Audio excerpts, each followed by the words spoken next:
how to withdraw money from Advcash to bank account. Hello everyone, welcome to our channel and let's see how we can do it. So for this, just open up this particular website of Advcash, then log into your account and this is where it will take you. Now you just have to click on this option of send funds. Over here, when you scroll down, you will be able to find different options you can use in order to withdraw, like the Visa, bank or email. Since we are using bank in this particular case, so we'll select bank account over here. Now I'm not a verified user of Advcash, that's why some of the options are not available for me, but for you it will be available.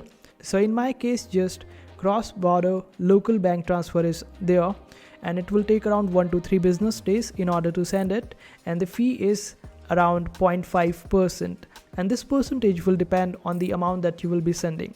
So just simply select it or the other option that is shown on your account, and after that you just have to fill all the details related to your account and where you want to send it and all the other details of the recipient. And after filling all the details related to your bank and recipient, you would be able to transfer the money with just one click. And this is how you transfer money from Advcash to your bank account. I hope this video was helpful. Make sure to hit that like button and also subscribe to our channel for more helpful videos.